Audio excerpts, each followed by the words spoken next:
My husband once told me I was too old for love. It stung. But the very next day, his girlfriend called me, and that's when everything turned upside down. Tell me, have you ever been dismissed or underestimated, only to watch the tables turn in the most unexpected way? Share it in the comments. I'd love to know. Now let's get straight into the story. For 30 years, I believed marriage meant partnership. My husband Richard and I had built a life together, raised children, paid off a house, weathered hardships. But somewhere along the way, his affection grew thin. Compliments disappeared, touches became rare, and conversations turned into cold exchanges over bills and schedules. I noticed his eyes linger elsewhere. Younger women at the grocery store, waitresses who smiled politely. At first, I brushed it off as harmless vanity, the kind men sometimes carry with age. But soon it became impossible to ignore the late nights, the hushed phone calls, the sudden gym memberships and cologne bottles I hadn't seen in years. Still, nothing prepared me for the cruelty of his words that night. We were sitting in the living room, the television flickering in the background. I had asked him, gently, if he still loved me.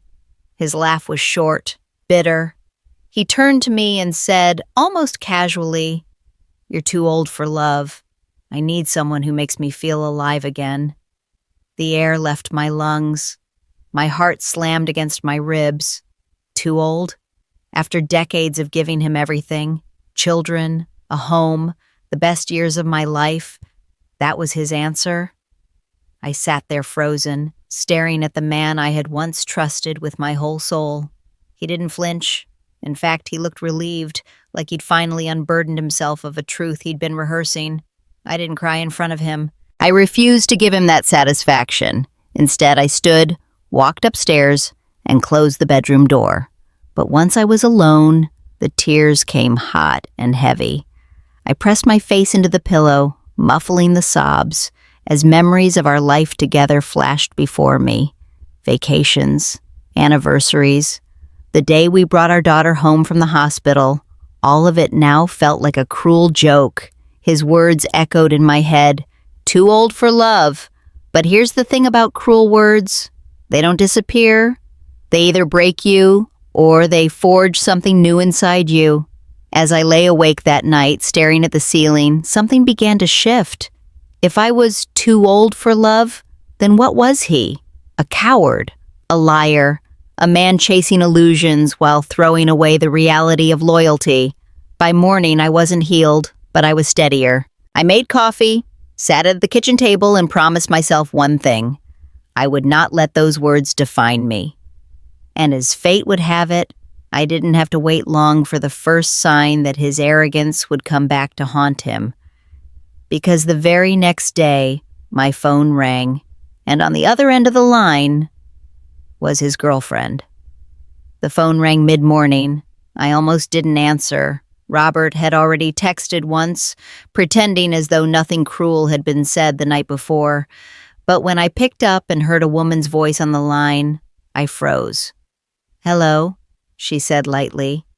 "You don't know me, but I'm with your husband." Her tone wasn't apologetic. It was smug, like she enjoyed the sting of her words. I didn't reply at first. I let the silence stretch until she grew bolder. "He told me last night that he finally admitted the truth to you," she continued. "That you're too old for love, that he deserves someone younger." Her laugh tinkled through the line, sharp as glass. I steadied my breath, gripping the phone tightly. "And you're calling me? Why?"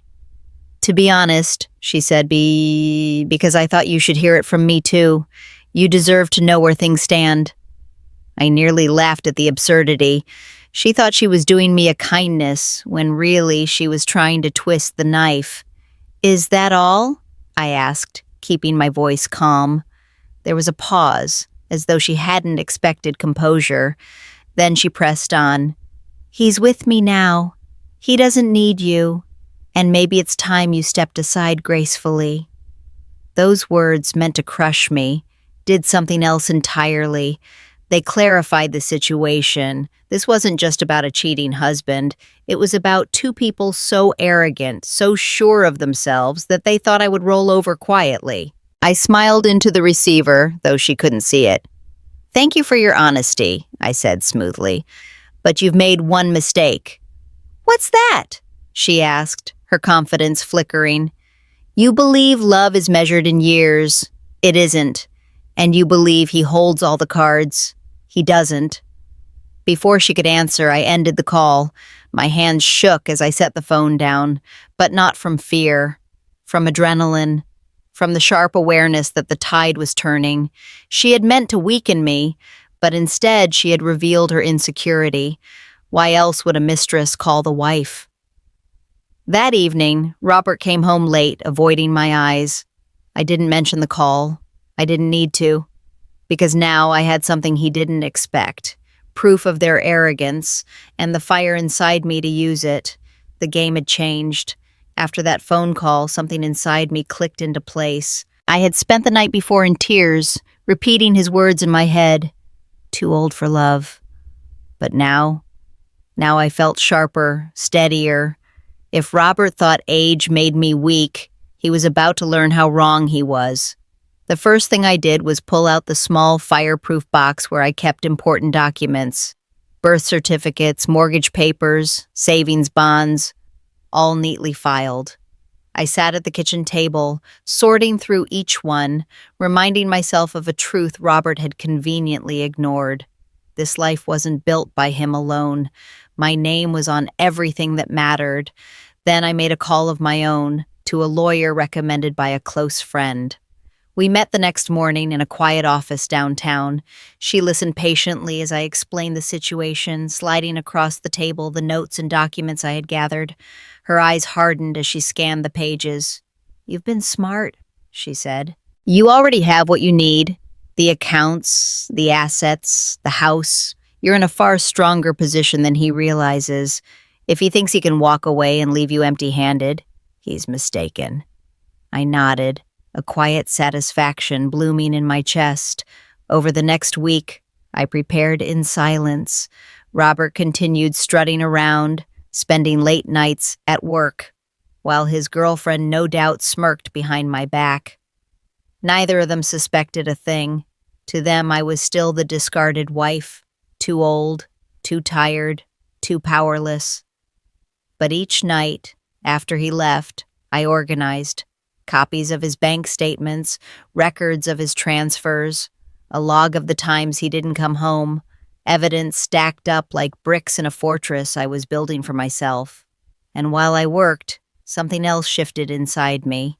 I stopped feeling ashamed, stopped asking myself what I lacked. Instead, I began to see clearly what they lacked: honor, loyalty, respect.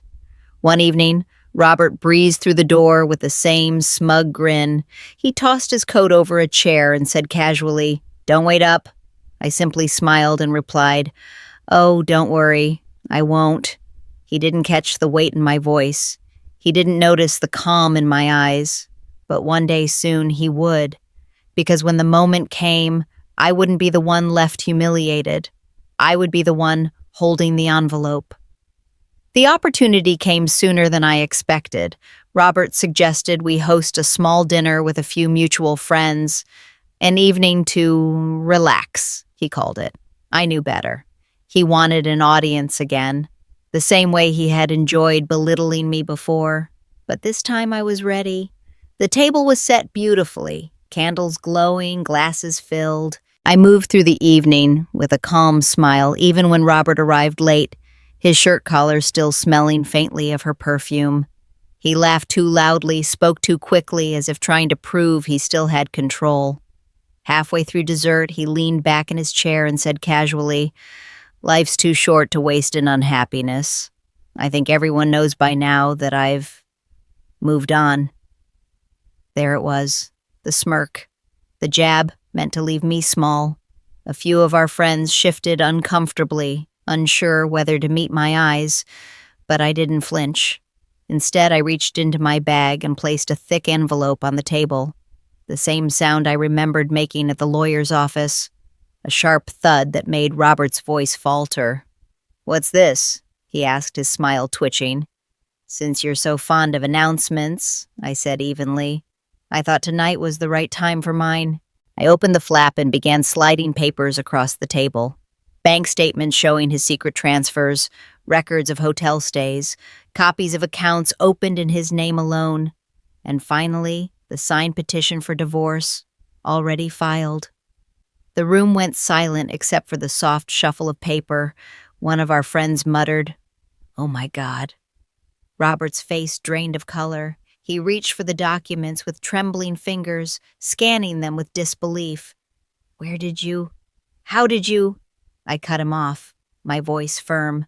"I may be older, Robert, but don't mistake that for foolishness. While you were chasing illusions, I was protecting what matters. The house, the accounts, my future. You wanted to humiliate me. Instead, you exposed yourself." The silence that followed was thicker than any I had ever felt. Even the candles seemed to flicker lower. Finally, his voice broke, small and bitter. "You planned this." "Yes," I said, standing tall. "Because unlike you, I don't confuse age with weakness. I confuse arrogance with downfall. And tonight, you've proven me right." I gathered the remaining papers, slid them back into the envelope, and tucked it under my arm. Then I offered a polite smile to our guests. "Thank you for joining us. Dinner is over." I walked out of that dining room not as the humiliated wife he expected, but as the woman who had taken back her power. And judging by the look on his face, Robert finally realized it too. The fallout was swift. Within days, Robert tried damage control, calling friends, spinning stories, even suggesting I had set him up. But the papers had spoken louder than his excuses. Everyone knew the truth now. He hadn't left me with dignity. He had betrayed me with deceit. As for his girlfriend, the one who had called me so smugly, she vanished. Whatever glow she thought she had quickly faded once she realized Robert no longer had the stability, the house, or the money to keep her entertained. Pride only sparkles when it's paid for, and Robert's pockets were no longer deep. I, on the other hand, moved steadily forward. My lawyer guided me through the final steps. The house was mine, the account secured, the future protected. Every time I signed a paper, I felt lighter, as though years of silence and doubt were slipping off my shoulders. One evening, I sat at the kitchen table with my daughter. She reached across and squeezed my hand. "Mom," she said softly, "I've never seen you so strong. I thought Dad would crush you, but you rose higher instead." Her words filled me with a warmth no betrayal could ever steal. For years, I had been convinced my value had diminished, that perhaps Robert was right. Maybe I was too old for love, too old to matter. But looking into my daughter's eyes, I realized the truth. Love doesn't age, respect doesn't expire. And dignity? Dignity grows stronger the longer it's tested. I began to fill the house with new life, fresh flowers in the windows, laughter from visiting friends, the smell of baking bread on Sunday afternoons. No longer a cage, these walls became a sanctuary. Every now and then, Robert still tried to call. I never answered, because his voice was no longer part of my story.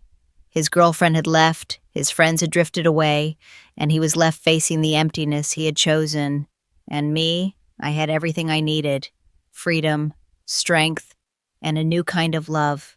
Not for someone else, but for myself. The night he called me too old for love, he thought he had the final word. But the truth is, his cruelty gave me the fire to reclaim my voice, my home, and my life, and I will never let anyone silence me again. In the end, my husband's words didn't define me. They revealed him. He thought calling me too old for love would strip me of my worth. Instead, it freed me to see my strength. His girlfriend may have laughed, but she disappeared the moment the truth came out, and I remained, standing taller than before. To everyone listening, don't ever let someone else put an expiration date on your heart. Love, respect, and dignity aren't bound by age. They grow with you, and they shine brightest when you refuse to give them away. Thank you for spending time with me here on Elder Words. If this story touched you, please like, share, and subscribe for more tales of resilience and unexpected triumphs.